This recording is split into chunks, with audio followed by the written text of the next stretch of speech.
Hello दोस्तों, स्वागत है आपका आज की इस वीडियो में। आज की इस वीडियो में हम लोग स्टार्ट करने वाले हैं 11th का केमिस्ट्री, जिसका नाम है रसायन विज्ञान की कुछ मूलभूत अवधारणाएं, some basic concept of chemistry. इसके बारे में हम लोग जानेंगे। तो आज मैं आप लोगों को फील कराऊंगा कि केमिस्ट्री आपके डेली लाइफ में कितना ज़्यादा इम्पोर्टेंट है, बहुत ज़्यादा इम्पोर्टेंट है। तो सबसे पहले हम लोग केमिस्ट्री के बारे में जान लें। तो केमिस्ट्री देखो विज्ञान की वह शाखा है जिसमें हम लोग पदार्थ के बारे में, उनके गुणों के बारे में, और जो केमिकल रिएक्शन वगैरह होते हैं, है ना, अभिक्रियाएं वगैरह होती हैं, ऊर्जा वगैरह के बारे में, इन सभी चीज़ों का अध्ययन करते हैं। ठीक ना, उसे हम लोग रसायन विज्ञान कहते हैं, केमिस्ट्री कहते हैं। ठीक है, अगर हम लोग हिस्ट्री में जाएं तो कहा जाता है वास्तव में कि जो केमिस्ट्री शब्द की जो उत्पत्ति हुई है वो मिस्र देश से हुई है, और जिसका अर्थ होता है काला। और ये नाम उन वहाँ पर पाए जाने वाली काली मिट्टी की वजह से पड़ा था ये। और वाकई में देखा जाए तो केम शब्द के आधार पर रासायनिक क्रियाओं को, जो रासायनिक क्रियाएं होती हैं, उसे कीमिया कहा गया। और जो लोग इस काम में निपुण थे उन्हें कीमियागार कहा गया। मतलब जो काली मिट्टी के जो काम करते थे उनको कीमियागार कहा गया। तो वाकई देखा जाए तो रसायन पर एक तरह से कहा जाए तो मिस्रवासियों का ही कहा जाए तो मिस्र से ही उत्पत्ति हुई है केमिस्ट्री की।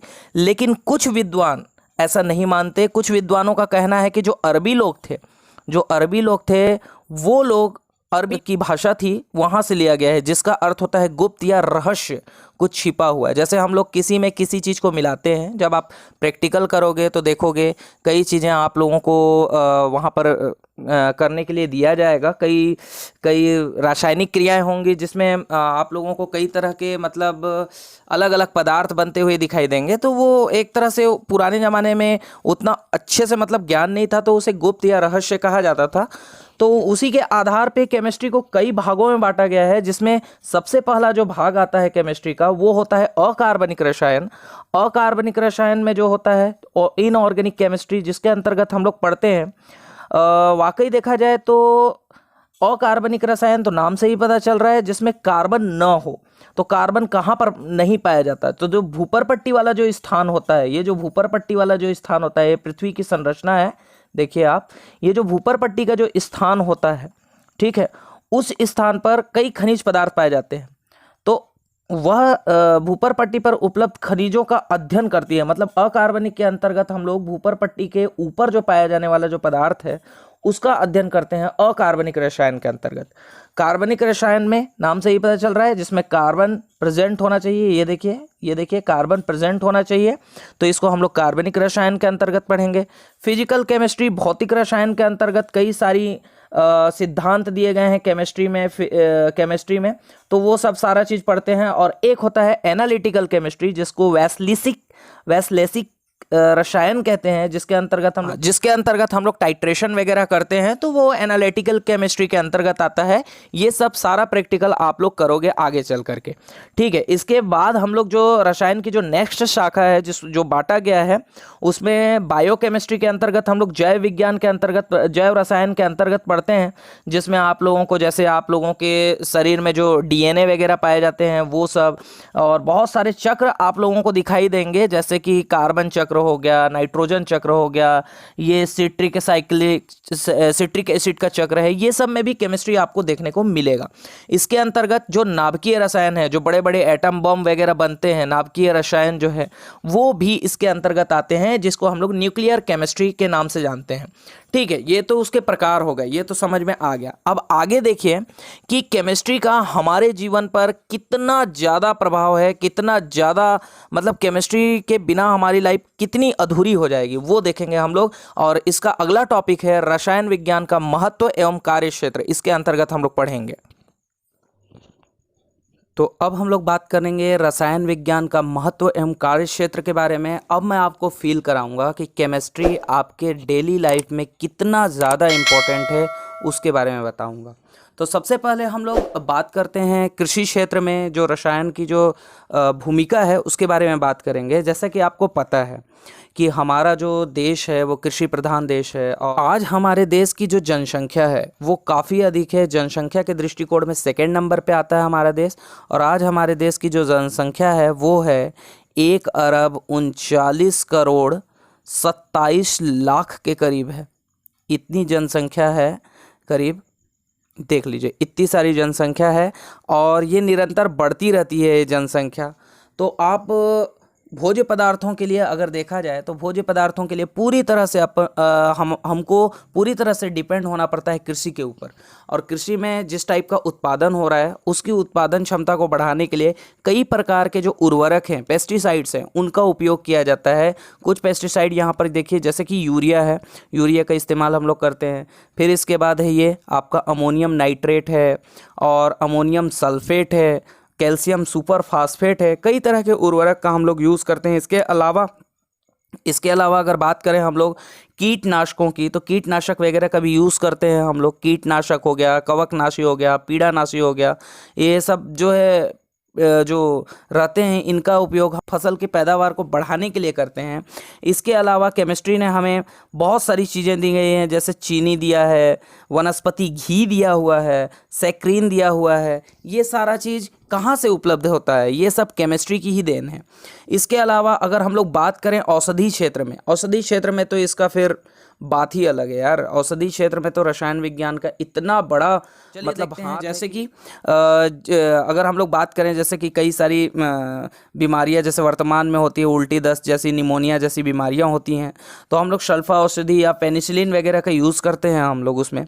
इसके अलावा कई लोगों को आजकल देखिएगा आप कैंसर, हार्ट अटैक, एड्स जैसी खतरनाक बीमारियां होती हैं, तो उनके लिए जैसे टैक्सोल हो गया, ये बीमारी के लिए यूज़ होता है। फिर इसके बाद सिस्प्लाटिन है, ये सब कैंसर के लिए यूज़ होता है। इसके अलावा एजिडोथाइमिन है, AZT भी बोला जाता है इसको, AZT भी बोला जाता है इसको, ठीक है। ये सब जो है ये एड्स के उपचार के लिए मतलब यूज़ की जाने वाली दवाएं हैं। इसके अलावा रोग प्रतिरोधक क्षमता के लिए, तो जैसे कि अभी आपको पता है कि अभी 2019 से जो लॉकडाउन लगा था कोरोना की वजह से, कोविड की वजह से, तो उसके लिए अभी जो भारत सरकार ने जो टीके लगवाए हैं उसमें कोविशील्ड, कोवैक्सीन वगैरह हैं, इनके टीके लगते हैं जो रोग प्रतिरोधक क्षमता को हमारी बढ़ा देती है, ताकि किसी भी प्रकार के रोगों से हमारे मतलब कोई भी प्रकार का रोग हमारे शरीर को नुकसान ना पहुंचा सके। खैर, इससे याद आया, आप लोग समय पे अपने अपने टीका जरूर लगवा लीजिएगा जब भी आएगा तो, ठीक है। आगे बढ़ते हैं। आगे जैसे दर्द निवारक है, जैसे दर्द अगर आपको जैसे मान लीजिए ऑपरेशन कराना है या किसी तरह का दर्द हो रहा है तो उसके लिए क्लोरोफॉर्म वगैरह का यूज़ किया जाता है ना।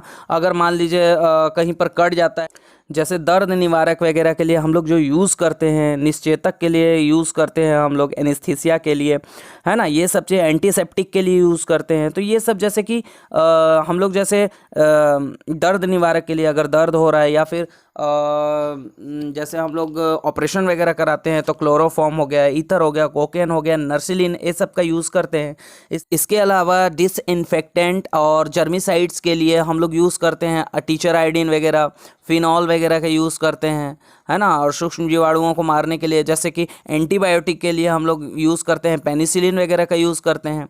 और औद्योगिक क्षेत्र में अगर बात करें तो औद्योगिक क्षेत्र में तो फिर आप पूछो ही मत, केमिस्ट्री के ये सब सारी चीज़ें जो है ना, सब केमिस्ट्री की ही देन है, जितनी भी चीज़ें आप देख रहे हो। इसके अलावा देखिए जैसे कि अगर हम लोग बात करें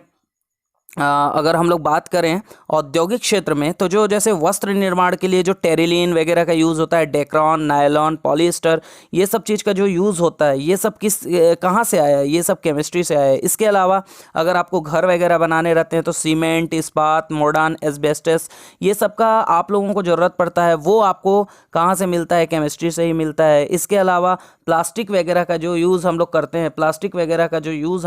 हैं, वो प्लास्टिक, टेफ्लॉन, बेकेलाइट, PVC, ये सब जो होता है, ये सब क्या है? कांच वगैरह जो यूज़ करते हैं हम लोग, ये सब क्या है? ये सब केमिस्ट्री की देन है। इसके अलावा पेंट वगैरह का जो यूज़ करते हैं हम लोग, पेंट, वर्निश, ये सब चीज़ में भी किसका ज़रूरी होता है? ये सब भी केमिस्ट्री की ही देन है।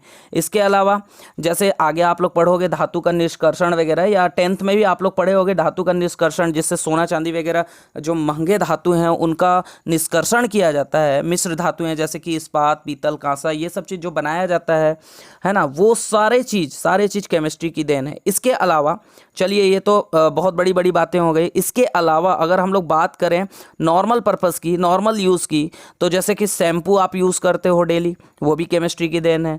तेल यूज़ करते हो आप, है ना, तेल यूज़ करते हो। इसके अलावा आप पाउडर यूज़ करते हो, ठीक है, पाउडर यूज़ करते हो, आप लोग सेंट यूज़ करते हो, ठीक है। इसके अलावा पेट्रोल, डीजल, है ना, ये सब यूज़ करते हो। इसके अलावा आपके घर में गैस वगैरह यूज़ होता होगा, गैस यूज़ होता होगा। तो ये सारे चीज़ जो एलपीजी वगैरह आते हैं, ये सारे चीज़ किसकी देन है? सब केमिस्ट्री की देन है। अगर शिक्षा और मनोरंजन के क्षेत्र में अगर हम लोग देखें तो देखेंगे हम लोग, तो वहाँ पर आप लोगों को जैसे कि ये जो चीज़ आप यूज़ करते हो, ये जो इंक वगैरह यूज़ करते हो, बॉल पेन वगैरह यूज़ करते हैं हम, वो सब, और पेंसिल वगैरह जो यूज़ करते हैं उसमें ग्रेफाइट वगैरह रहता है, वो सब सब किसकी देन है?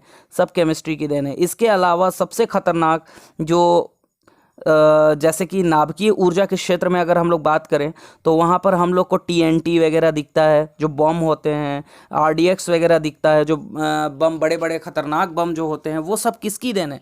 ये सारी चीज़ें, जितनी भी चीज़ें मैंने बताई अभी आप लोगों को, ये सारी की सारी चीज़ें, सारी की सारी चीज़ें किसकी देन है? सारी की सारी चीज़ें केमिस्ट्री की देन है। अभी तो मैं केवल आधा अधूरा ही बता रहा हूँ, इसके अलावा बहुत सारी चीज़ें हैं। फोटोग्राफिक प्लेट है, फिल्म निर्माण है, हेलीकॉप्टर है, रेलगाड़ी है, पेट्रोल, डीजल, कोयला, वे सब सब सब स्कूटर, कार, बस, ट्रक, जितने भी चीज़ें हैं, सारी की सारी चीज़ें केमिस्ट्री की देन है। ये सारी चीज़ें केमिस्ट्री की देन है। तो अब आपको मेरे ख्याल से फील आ रहा होगा कि वाकई में केमिस्ट्री का हमारे मतलब डेली लाइफ में कितना ज़्यादा इम्पोर्टेंट है, कितना ज़्यादा इम्पोर्टेंट है केमिस्ट्री का। तो इसी को ध्यान में रखते हुए अब हम लोग स्टार्ट करेंगे नेक्स्ट वीडियो में। मैं आपको बताने जा रहा हूँ कि आपको मतलब स्टार्ट केमिस्ट्री का कहाँ से हुआ है, कैसे स्टार्ट करेंगे केमिस्ट्री, कहाँ से पकड़ेंगे। तो हम लोग नेक्स्ट वीडियो में बात करेंगे केमिस्ट्री के स्टार्टिंग पॉइंट की, जहाँ से आपको केमिस्ट्री सीखना है। देखिए 10th में आप लोगों ने जो भी विज्ञान पढ़ा वो काफ़ी चीज़ यहाँ पर रिलेट हो सकती है। और 10th में क्या था कि एक ही बुक रहता था जिसमें तीनों चीज़ें, आपकी जीव विज्ञान, रसायन और भौतिकी, तीनों मिक्स रहता था। तो उसमें आप लोगों को शायद समझ में आया होगा या ना भी समझ में आया होगा कि कौन सा पार्ट मतलब केमिस्ट्री का है, कौन सा फिजिक्स का है, कौन सा बायो का है, ये आपको समझ में नहीं आया होगा। लेकिन जब आप 11th में पहुंच जाते हो तो वहाँ पर्टिकुलर आपको पढ़ना पड़ता है केमिस्ट्री का। आपको एक अलग से मतलब बुक मिलेगा, अलग से आपको मतलब उसके बारे में ज्ञान मतलब अर्जित करना है। तो वो सारी चीज़ें हम लोग कवर करेंगे केमिस्ट्री का यहाँ पर, है ना। तो अगर आपको वीडियो ये पसंद आई होगी तो प्लीज़ इसको लाइक, शेयर, सब्सक्राइब कर दीजिएगा अपने दोस्तों के साथ, ताकि उनका भी कुछ हेल्प हो सके। मैं मिलता हूँ आपको नेक्स्ट वीडियो में, और चैनल को सब्सक्राइब और नोटिफिकेशन बेल को ऑन कर दीजिएगा, ताकि आपको मेरी 11th की जो केमिस्ट्री की जो वीडियो है वो परमानेंट अब आएगी आप लोगों के लिए। तो वो आप लोग नोटिफिकेशन बेल ऑन कर लेना, ताकि आपको उसका नोटिफिकेशन सबसे पहले मिले। और चलिए मैं मिलता हूँ आपको नेक्स्ट वीडियो में, तब तक के लिए बाय बाय।